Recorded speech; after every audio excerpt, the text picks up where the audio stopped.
Assalamu alaikum and welcome to Candid Convos.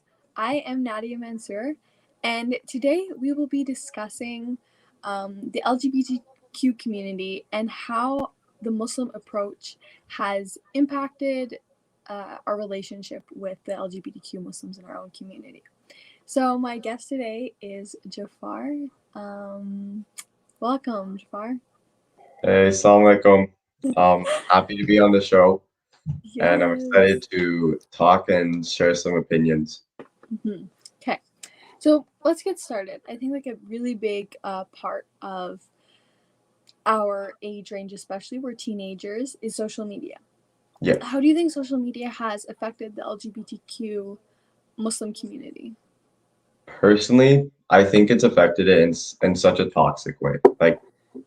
And when you see pages posting about Muslims who are LGBTQ, and you see, I'm sure we've all seen posts where it's like, a Muslim holding up a sign saying Allah is gay or something. You know what I mean? Mm-hmm.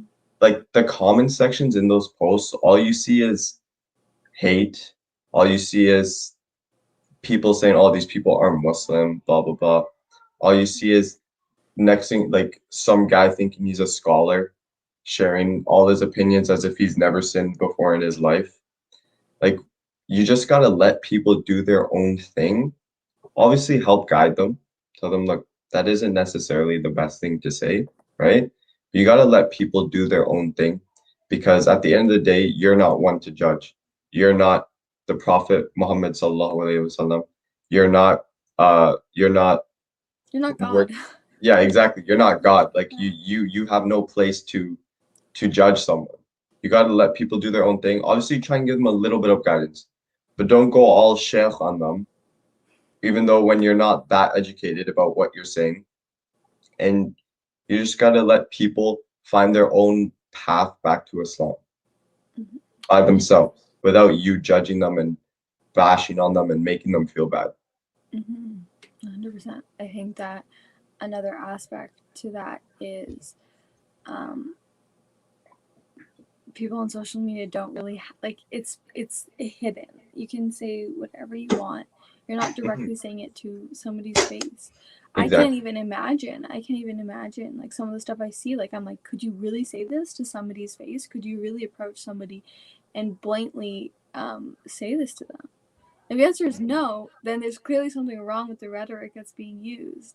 Exactly. You touched upon the fact that um, you should be guiding them. And as Muslims, of course, we should always be in a position where we want to guide each other and help each other. Hmm. There's a lot of a hadith about like having good friends and good companionship and Muslim companionship because of the benefit it reaps for us because it helps us keep focused, right? Hmm. But likewise, I think it's important to note that like social media is not a place where you should be finding information from. Yeah, That's exactly. something that really frustrates me is that people are like, oh, I'm guided now, or I know everything there is to know about No, like Islam.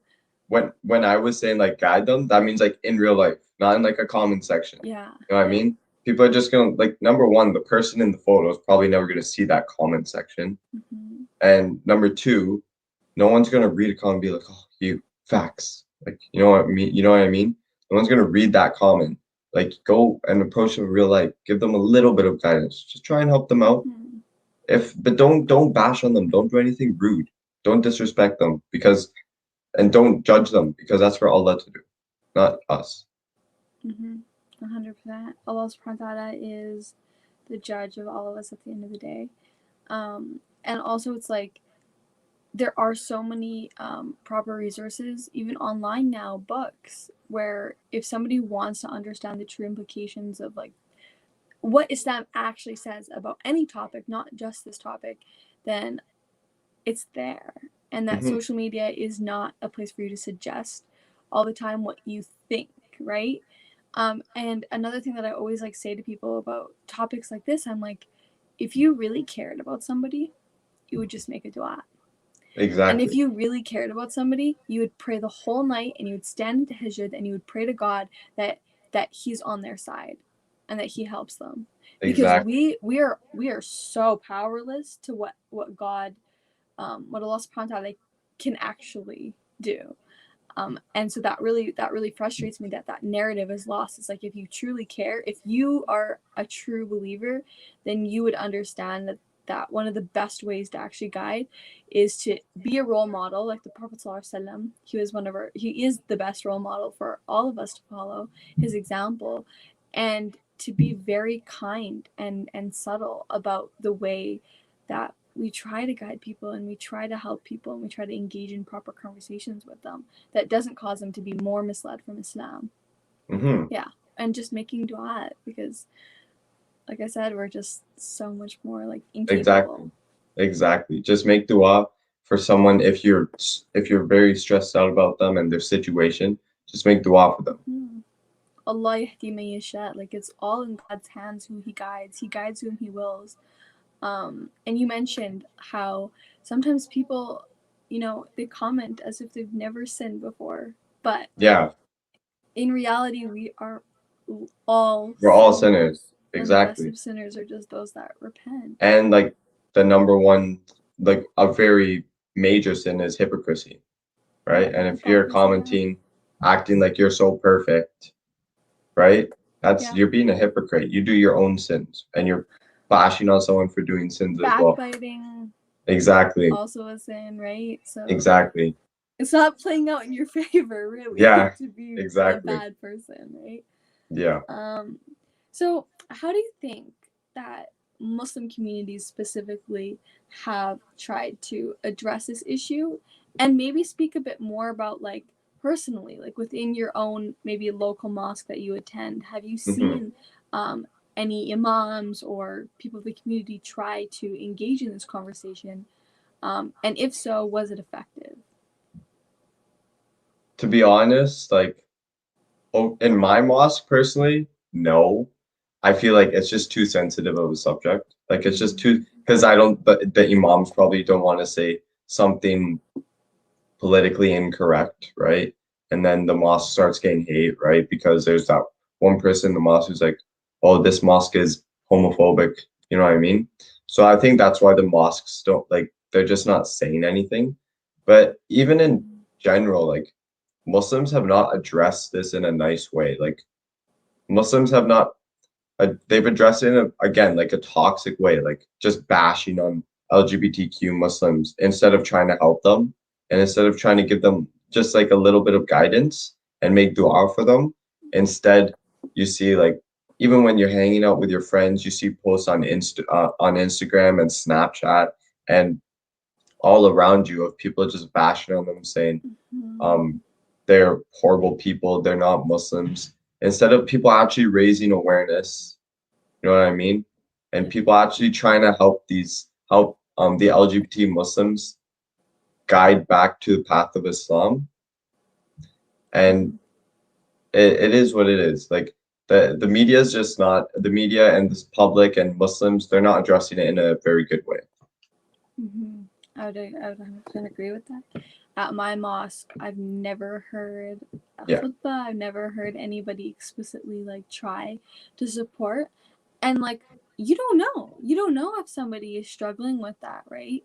You don't know. Like, that is like, if I was struggling through something and I knew that my masjid was addressing it in a proper way, it might make me more comfortable or more inclined to be like, wait, like, even my Muslim community is trying to like support me through this.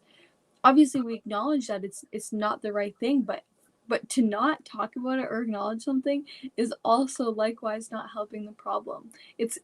I don't love making this comparison, but it's like, with racism, it's if you're a bystander to it and you don't say anything and you just move on with your day, you're just as part of the problem, because you're letting it happen. Right. I think in general, like, the way that mosques have to address these issues has to be there. It has to be prevalent. 100%. Because it's in our faces as youth every single day that I just go onto my phone. It's there. Exactly. And I just think that a lot of at least in my experience, a lot of imams are older. They're not part of our generation, right? Mhm. And so therefore they don't actually know just how bad it is. Exactly. Because like for us, like obviously like you don't see like I don't know what I'm trying to say, but like for an older person, you're not seeing a lot of LGBTQ Muslim in your face. You know what I mean? Like just as you said, like they probably haven't seen it in their lifetime, to be honest, Mm-hmm. right? Because they growing up, it wasn't such a prevalent thing, but now like Gen Z, we're experiencing it all over social media. Like we see it, right? We see it, so we want it to be addressed. But all the mosques, as you said, they're run by older men who probably don't even know this issue exists. And it's not an issue. Yeah. It's just a situation. And they probably just don't even know this situation exists. That's why they're not addressing it. Yeah.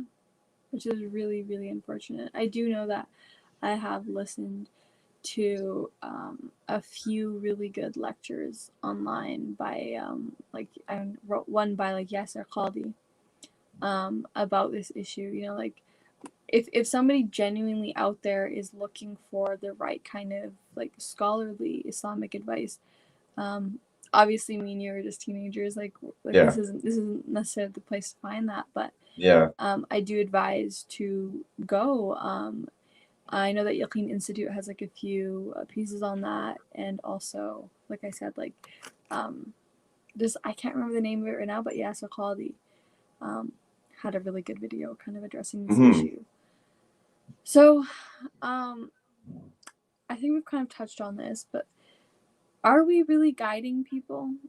Are we really bringing them to Islam? Are we No. opening up a narrative for them to feel comfortable, like they can sin and still be part of the community and know that we are still there? And that No. as soon as you sin, it's like you've stepped out of the realm of Yeah. Islam. But see, Astaghfirullah. that's where the hypocrisy comes in. They're doing a certain type of sin, right? Because like just saying it bluntly, in the Quran, it does say um ho homosexuality is not allowed, right? In the Quran, it does say that. So as Muslims, we follow whatever it says in the Quran. It also says drinking is not allowed. It also says smoking is not allowed, right? Now, when they're homosexual, that's a sin, but we're not one to judge. But instead, Muslims just kick them out of the community. They're like, for some reason, we put homosexuality at the top of the sins. You know what I mean? Like we put it above everything. But Mm-hmm. really, they're all like drinking's a major sin, smoking's a major sin, zina is a major sin, right? All major sins. So why is that one worse than the others? And Mm-hmm. then someone who drinks themselves is also going to be the same person who's like, oh, they're not Muslim anymore. Why can't the person who's LGBT say to the person who's drinking, oh, you're not Muslim anymore as well, Yeah, let's right? kick you out. Exactly. Let's kick you out. But it just doesn't work that way. Like it's so unfair towards LGBTQ Muslims. It's so unfair towards them.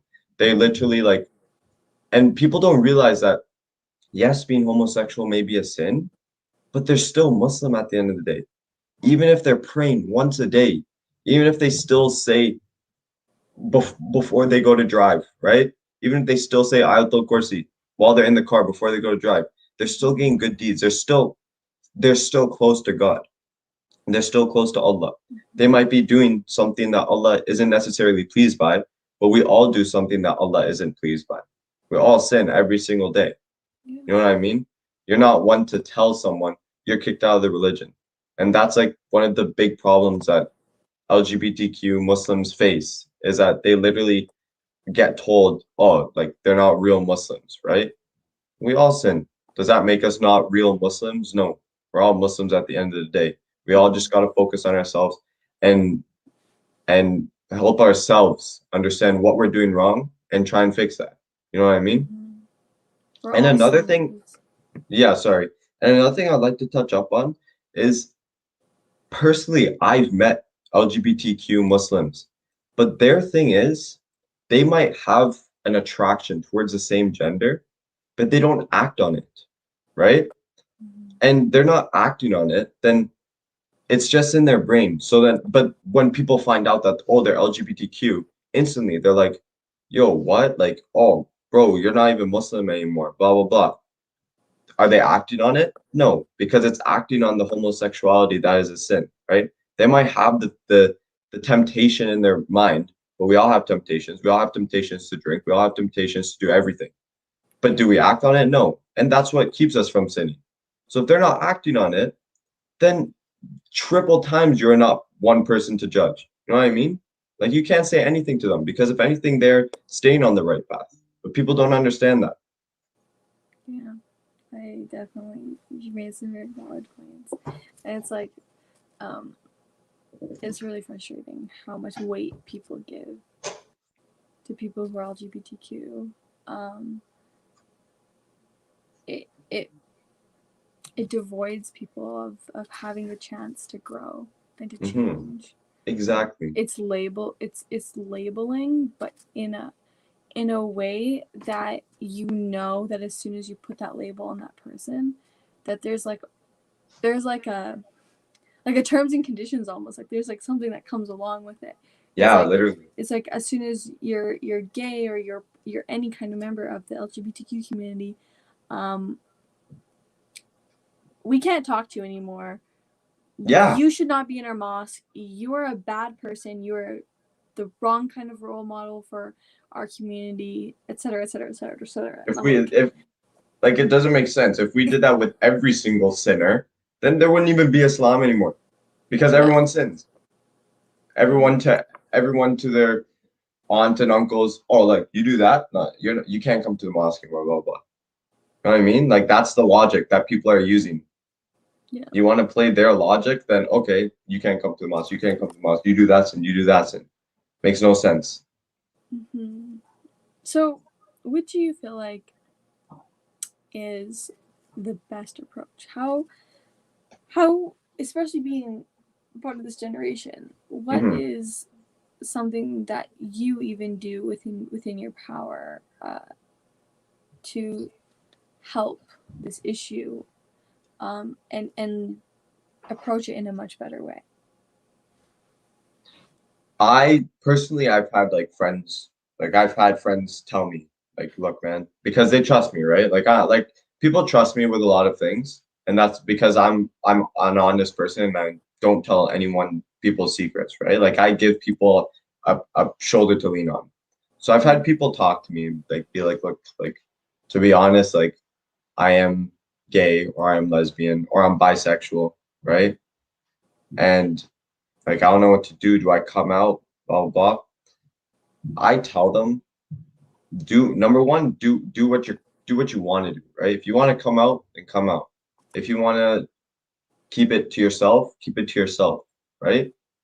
In my opinion, if I were to say honestly, in the Muslim community, it's if you go around telling other Muslims that you are part of the LGBTQ community, you have to expect hate, right? And it's horrible. It's a horrible thing that LGBTQ Muslims go through, but like you've gotta expect the heat coming to you, being like oh their uncles, right? Being like Habibi, this is wrong, blah blah blah, right?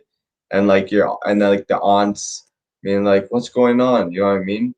Mm-hmm. But you just gotta just if I were to be honest, like I would tell someone, look, maybe keep it for yourself, keep it to yourself for a bit, right? Try and internalize it, right? And just and I would start doing dua for them, right? Just to help them out, just to make things easier on them. Mm-hmm. And just give them simple guidance. Tell them basics, right? Give them the basics. Maybe refer them to a video like you told me about, right? Mm-hmm. Refer them to a video, let them watch it, give them basics on LGBTQ in Islam, and end it there. Leave the rest to them because I can't do any more. I can't go around judging them. I can't tell them things that I don't even know about, right? I can't just make up stories in my head. Like none of us like personal teenagers, we're not that educated on all the rules of Islam. You know what I mean? It's all in the Quran. So I would tell that person like maybe go read some Quran, search up some hadiths and some ayahs on LGBTQ in Islam if you really want to know like what like what the situation is with Islam and LGBTQ. And that's about it. Just give them simple guidance. You're not one to judge them. You're not one to bash on them. You're not one to hate on them. Yeah. And it's just, I guess, a reminder for me, for you, for all of us that we don't have to necessarily make dua for people that we know. We can just make dua for the ummah as a whole. Exactly. We can pray for the ummah as a whole. And, you know, this life is a test. And we are at a very vulnerable time in society where it's scary. It's really scary. Just everything out there, not just this issue, but just our world has changed in such a way that we can't go back. You know, like there's just no going back. And it makes it a little bit scary. It does make them a little bit scary, but we have to hold on to that rope. Yep. We have to hold on to that rope. Because it's the only, at least for me, especially in my life, it's literally the only thing that I can 100% trust in. Right? Everything else around me is just so changing, different, this, that. But hold on to that rope. Yeah. Okay. Well, I guess this concludes our episode of Candid Convos. Thank you so much, Jafar, for joining us today. No worries. If you guys would like to learn more about My Voice Canada and the stuff that we do, you can visit us on our socials, at My Voice Canada on Instagram, Twitter, and Facebook, and myvoicecanada.com to check out our website, and get interested, get involved, message us. We would love to have more people on our team, and I hope you enjoyed this episode. Assalamu alaikum, everyone.